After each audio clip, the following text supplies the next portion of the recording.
to Madame Raven's. This way to the library. She's been expecting you.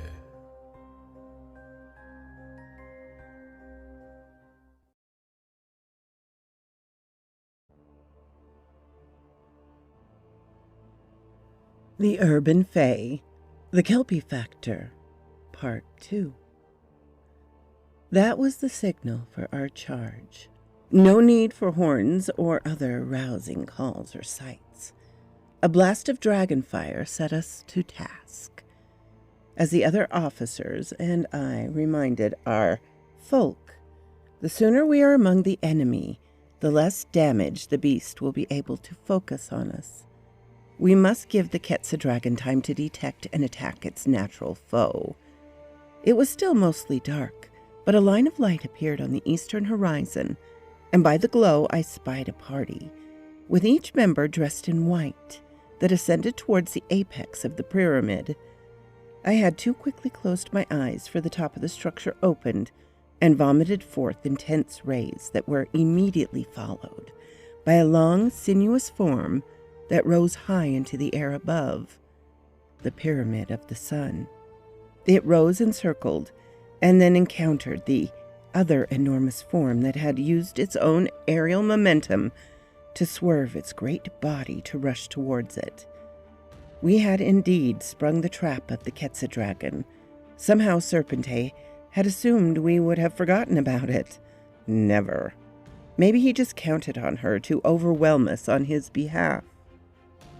Neither dragon appeared to note that the objects that had emerged from the portal now banked and took up positions around their airspace.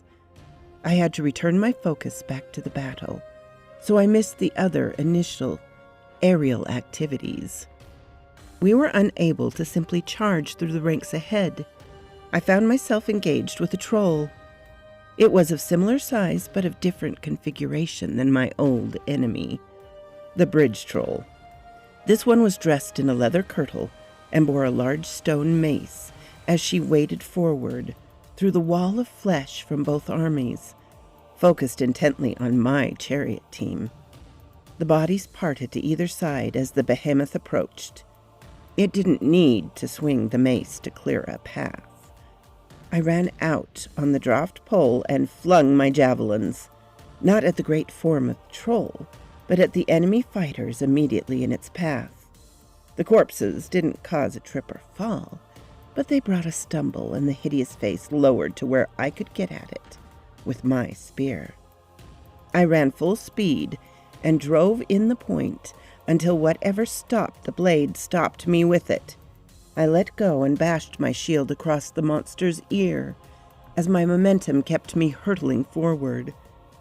If it rose, it would harm my team, maybe even slaughter them. It did not rise. I leapt from the pole, and Garen reversed the team and swirled back, away from the enemy ranks. The bodies had become too packed together to properly employ a chariot. On the ground, I picked up more of my warriors, and we quickly formed a fighting wedge. Somewhere at the back of my mind, my goofy, stressed dialogue wondered at what creature could have supplied a single piece of leather hide that covered a great deal of the monster that lay prostrate at my feet. I determined that I never wanted to visit Trellhelm, the world from which the creatures sprang. The opposing forces had erected sets of bulwarks that were designed to act as three-sided mini-forts to embrace enhanced schultrons. It was a good design, and it was effective, until it wasn't. My immediate unit soon had the defensive barrier to our front under our control, and stopped for a moment to catch our collective breaths. The string of the little fighting arena prevented the flank rolling maneuver we'd employed last time. The other commanders and I adjusted and broke the troops into attacking forces for each one. Our grenadiers were very effective against the protective barrier. The beings on the other side tended to be cramped and pushed against one another in the confined space. The explosives cleared them out nicely, and left the remainder somewhat shocked. Serpentay had a few mortal soldiers with firearms, but the one-shot rule hindered their effectiveness. The battle was well and truly joined, and my pugnacious group took the fight position in front of us with less resistance than I dared hoped. While I gulped in air during the brief respite of portional victory, I looked up in time to see two colossal forms, both singed, the flesh rent from claws and fangs, and Mundanian projectiles, collide and grapple. The drones were all gone, presumably destroyed, hopefully fled. The dragons, forms entwined and striking at one another like serpents, plummeted and fluttered in the dramatic slow tumble in the waters of the lake. Steam flashed, and a fog immediately rose to encompass the combatants. Only flashes of fire and sunlight that belched from the dragons told any tale of the titanic struggle that continued. More of our people reached the defensive post, and we drove forward once more. The last sight I'd witnessed before the next tussling push frightened me. The sacrificial party had nearly reached the summit. My newly freed heart sank as I realized that we would never be able to reach them in time. Poor Juan and Maria would die, and the newly strengthened and emboldened Serpentay would push us back in defeat, if not utter rout. A shadow blotted out the almost risen sun and landed with a thump that I could make out even above the din of the conflict. I whirled, prepared to at least strike a heroic pose before one of the dragons fried me. It was not a dragon. It was Goodrich. He looked at me sternly.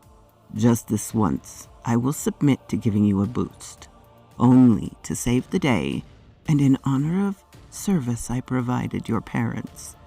We will never speak again of me acting as a mount." He all but spat the last word. I nodded and vaulted aboard his broad back. He rode swiftly, and we were soon nearing the level of the sacrificial altar, once again in place of the doors to the Quetzal dragon's lair closed. Apparently that process had delayed the progress of the little group. The mass of beings on top of the structures were in disarray. It appeared that at least two of the figures, in white, bore bloody wounds. As we neared the tableau, I saw one was the high priest, who was now sprawled motionless. The other was Serpentay. He clutched at a wound, and with a slender paddle sword, smote a small figure that lumbered down the side of the pyramid and left a scarlet spore in its wake. His face filled, first with fury, then surprise, as Goodrich and I plunked onto the platform. I dismounted so quickly that it must have looked like I had used a portal to reach the summit. It occurred to me that I could have, maybe, but I hadn't learned the trick well enough to do it in a calm, learning environment, much less under duress. Goodrich quickly disposed of the escorts of the party while I faced my nemesis. The fog out over the lake had begun to settle, and the sun broke from the horizon and shone gloriously over the platform, again robbed of his sacrifice. I locked eyes with Serpentay and expected him to attack with all his strength. Instead, he clutched at his middle, which was soaked with gore, and winced in agony. He swirled away in a near-blind flash, rather than the fading murky shadows to which I'd grown accustomed with my grandmother. He had the individual portal thing now down pat. As my eyes cleared, I saw that he now stood at the bottom of the steep slope on the side of the pyramid that faced the lake. He mounted a large, sparkling creature, the Kelpie, and then turned back towards me to laugh, mockingly. "Red Wolf!" Goodrich's roar pulled me from my fading hopes to catch up with the monster who had caused my Sorsha. Goodrich was on all fours again and used his beak to point at his back. I vaulted up to continue my one free ride. We still had time to intercept Serpente and the Kelpie. We landed, and the griffin interposed his body between the pyramid and the shore of the lake. The Kelpie skidded to a halt, and Serpente flew over its head. He grew immediately infuriated. "Foul beast! Do you wish to complete the job of killing me? You are to obey my commands." If I hadn't known better, I'd have thought that the Kelpie's features registered anger at the correction. It was angry enough in any case, and squared off with Goodrich. It was smaller, but as I watched, it swelled. Serpente screamed again. "What are you doing now? Stop this immediately. You are my mount. You must do as I command." The Kelpie gaped to show its maw packed with serrated rows of teeth. "Do as I command, slave." That did it. The Kelpie sloughed off its rider and kicked him to one side as it continued to swell towards the same size as Goodrich. A voice sounded in the manner that non-anthros employed. "You have referred to me as yours, and I have warned you. Now you claim me as slave. You can fight your own fight with this young one. You have often derided his strength and skill, yet you chose to flee, twice now, and took me with you in your disgrace.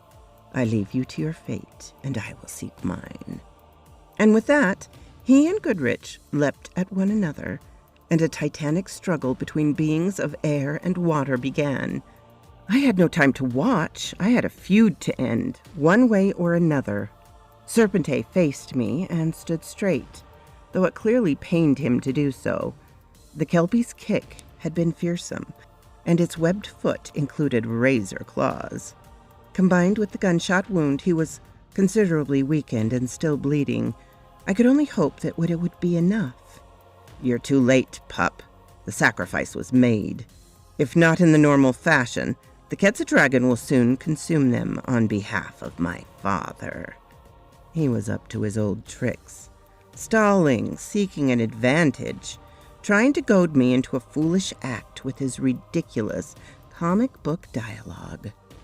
I suppose it wasn't his fault. As a despotic ruler, he wouldn't have had many opportunities for protracted discourse. He simply ordered his slaves.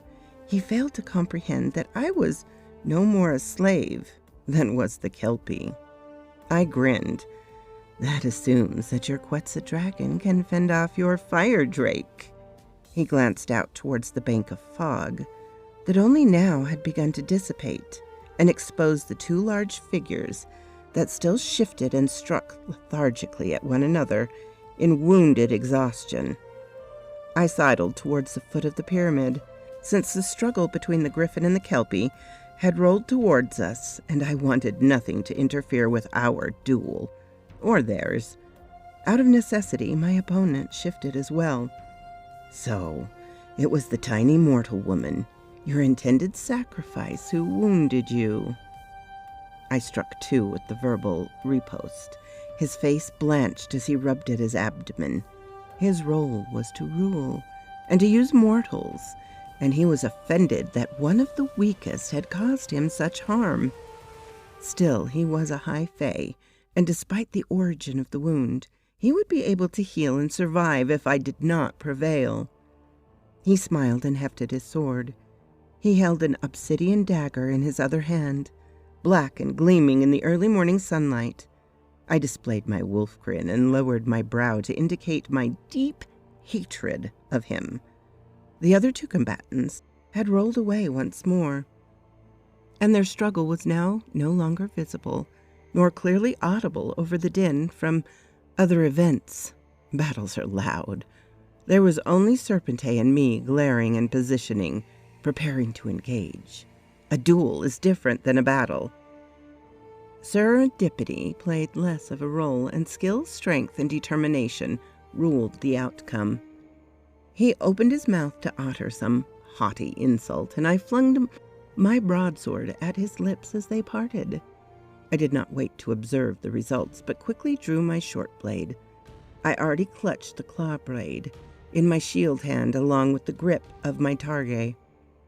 I rushed ahead and struck with all I had. All the skill, all the strength, all the cunning I'd learned in a lifetime of fighting big, scary thugs, and the countless hours I'd trained in the martial styles of both Mundania and Otherworld. He was more skilled and experienced, faster, and ultimately far stronger. The sword flew past his head as he twitched to one side. His own sword was up to block mine long before it could enter his ocular cavity, as I had intended. It took all of my feeble skill to dodge his counterstrike with the obsidian dagger. It passed through my armor like it was a thin cotton tank top and sliced painfully along my ribs, going forward and nicking my shield arm as he withdrew the strike. I stepped aside and broke close contact to reassess the situation. Even bleeding, bruised from the Kelpie's kick, and possibly despondent over his recent setbacks, he was formidable. He was no Lyserg, but he could take me in single combat, and knew it. He was absolutely sure of it, and always had been. Yet he loved drama and the torturing of his victims. It was his turn to attempt an engagement, and I broke that one with a fillet of skin and armor sliced away from my left soldier and a wedge sliced from my targ. Except for this gunshot wound and Kelpie kick, he was still untouched. I knew I would die if this continued, and I did no more damage. I tried his technique, anger-inducing taunts, hoping he would return the favor. You are skilled, but you are cowardly. You are afraid to press the fight. He snorted. As are you. Your seal woman was braver than you. She is courageous and intelligent, even in her current form. When I'm done disposing of you, perhaps I'll take what's left and sacrifice the two of you. Maybe I'll let the Kelpie use her first. It may have obscene proclivities that... For once, Fubar worked in my favor. Instead of insulting and angering him, he'd done it to me. I sought the pain in my still rent and bleeding emotional heart. The remnants of stone scattered at its base. The passion had begun as pain, but rapidly morphed into anger. He saw it and stepped in to take advantage of what he could perceive correctly was my loss of control. I was able to fend off his attacks, but took a shallow stab in my lower abdomen and a clanking strike on my helm. If the red mist hadn't enveloped my brain at that point, I'd have had the wherewithal to thank him. Head blows seemed to be the one of the triggers for the rage, and I was already well on my way. This time he indeed pressed the fight as he saw his advantages multiply. Yet something about the battle joy frightened him, and he hesitated when he sensed its presence. I knew that my features distorted during the fits, and that my body swelled some. My skills remained the same, but my strength and speed increased, and my fear of being wounded or killed disappeared. I altered my style in mid-strike. I'd gone from dodging and retreating to standing fast and then attacking. Even had I been sensible, I would not have been able to recall the rest of that engagement. It was too savage and too swift, and over too quickly. I soon found myself on my back, heaving in great breaths. I expected the death blow to come at any moment, but it did not. My targ and my claw knife were missing. I still gripped my short sword, but weakly, as finally able to roll onto my side and catch a glimpse of Serpente. He was on his knees, slumped forward. Like me, he sported several new small wounds, but nothing that would prove ultimately fatal. I feared that he would escape again, and this struggle would continue for years. Yet I was able to slowly and painfully stagger to my feet. I saw there was blood on the padded armor over my knee, but no pain from that joint. Then I saw more on the elbow piece of my sword arm. I realized I'd gotten close when he expected me to retreat, and used unarmed technique to strike him. It had been my last partial cognate thought, and my last hope at an effective tactic. That was why he'd been nervous about the spirit of the wolf seizing me. It caused me to revert to natural weapons, and he was more subject to harm from an attacking body than from even the best weapons. I glanced around to find my claw knife. I finally saw the handle of it protruding from the side of Serpente's right thigh. Well, well, I thought. At least one weapon, a Mundanian utility knife, had done some good. He issued a sound from deep in his throat that eventually led him forming words. More talk from this one, I thought contemptuously. I will yet drag you to the altar. I have defeated you. I am older and more powerful, the scion of a high power. My rage episode was spent, so I had to rely on regular disgust and cold anger.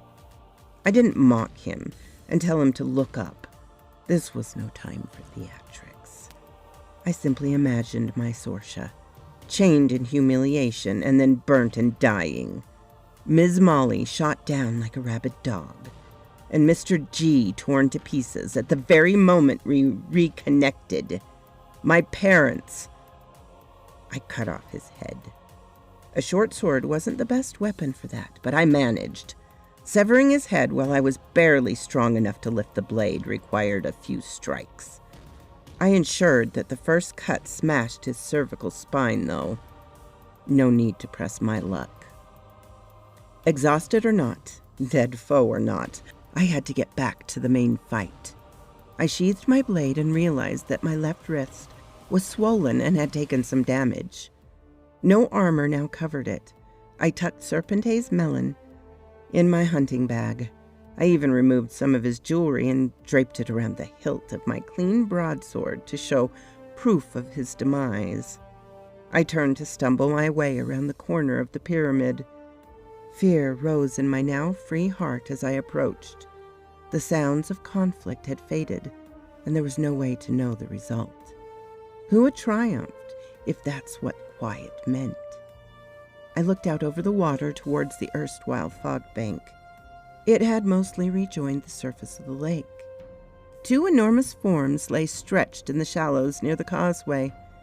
They were torn and thoroughly burnt, but life clearly resided in both great forms, at least for a while longer. Dragons were among the high Fae. If they continued to live, they would heal. A shadow arose from behind me, and my pitifully slow and awkward reaction almost caused me to trip when I whirled to face the new threat. Goodrich again. Despite his enormous bulk, he managed to be as sneaky as Tom Tildrum. "We have to stop meeting like this, big cuz," I managed through my raw and desiccated throat. I tried to grin, but there was a fresh gash on my face that made it hurt, so it mostly turned into a grimace. He was equally much worse for wear. He bled from several wounds, and one of his wings drooped. He wouldn't be flying anytime soon. He simply stared. Sean Gosling, the wild goose, is avenged. It took me a moment to comprehend. Apparently some of the fog raised from the dragon duel had seeped into my brain. Our forces have fought to draw, and now the armies face each other warily and wearily. What orders shall we give? I stood, blinking owlishly, mouth formed into a stupid-looking moo, which was actually the least painful position in which I could hold it. My idiotic stress thoughts had me wanting a mirror to examine the damage to my face. I hoped for a cool scar. We inform Serpente's forces that we have won the feud. Their master is dead. First, I intend to finish off a couple of dragons. Please let our warriors know the status and hold them back until I return, unless the other side initiates a violence. Then kill them all. I waved the jewelry wrapped around my sword guard so that he could see it. His features would never be able to form one, but he projected a more wolfish grin than even the big bad wolf. Maybe the most griffinish grin. Whatever. He was elated by our foe's demise, and proud to no end of his kinsman. Not to mention, there would be substantial opportunities for pillage now that we'd won the feud. He paused and looked over his injured shoulder at me before he limped over to the battle lines. Apparently his duel with the Kelpie had ranged all over the place and ended near the currently parted ranks. Take care with those two. They hate one another, but will both turn on you before they return to their own quarrel. They are not dead, and if they rise, they will depart to fight another day. I nodded and limped my path down the causeway to gain my final revenge. I was surprised when another party emerged from the portal and began their own approach towards the mammoth beasts. Grandfather, at last, with the rest of our troops, all of them limping along and many faces either damaged or missing. The Maktir Moor stood tall and dignified on his own chariot, his spear planted on the floor of it. Few would have noted that he leaned on it for support as much as to pose with dignity. He saw me hobbling along like some haggard and poorly treated stray, leaving a trail of ruby droplets. He spoke to Girer, who brought the team to a halt as the big bad wolf dismounted and strode towards Starkvarm's supine form. Without hesitation, he plunged his spear into the monster's eye socket, as I had done to the troll, and as my maternal grandfather had wounded Varmstorm. I tried to rush forward and croak out, "No!" I wanted to take that one's life. He had killed my parents. My grandfather looked into my eyes and then flicked his meaningfully towards the Quetzal dragon. I understood, despite my current poor comprehension level. He needed to avenge his son, my father, and I needed to avenge Sorsha, my heart. I strode over and finished the big serpent with my broadsword, the way my grandsire had finished the other with his spear. We'd each become dragon slayers. We'd also revenged our family in doing so. It was anticlimactic. The things were already beaten one another to pieces. We only completed the task at hand. The battle was similar. I displayed the head and bling of Serpente before his troops, and they'd laid down their arms and shields and kneeled. Apparently, in their culture, it was now my right to have them all executed, maybe sacrificed. Instead, I questioned the generals on their side and found one of Serpente's siblings would likely take ownership of the realm if I allowed him or her to pay ransom and weregild on it. Otherwise, I could add it to my own holdings, though that would require the unlikely permission of higher powers. They looked at me hopefully, but I shook my head. I don't want this place. If the Vile One's family makes a decent offer of recompense, I will accept it. I have no wish to rule more than I already have.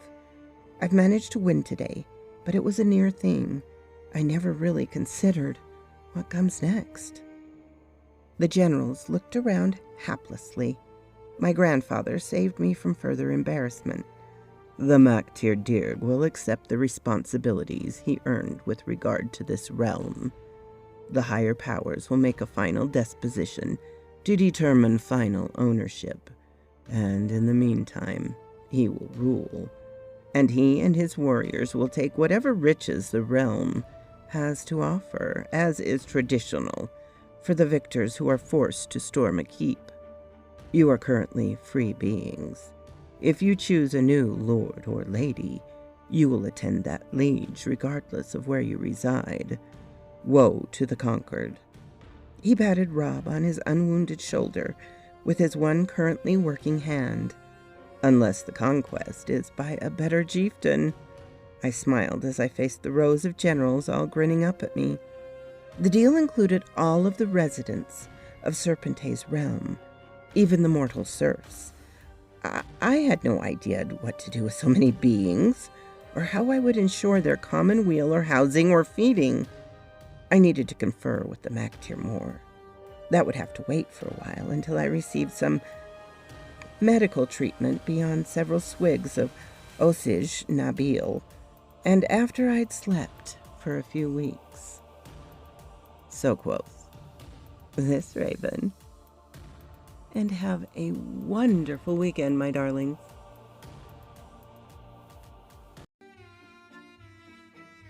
Thank you so kindly for stopping by my chateau, my darlings. It does mean so much to me. Please, if you have not subscribed, as many of you have not, please do so. Give me a like so I know what you would like to hear. And comment. I always love to read your comments. And special thanks to my Patreon and membership supporters. Ciao, darlings.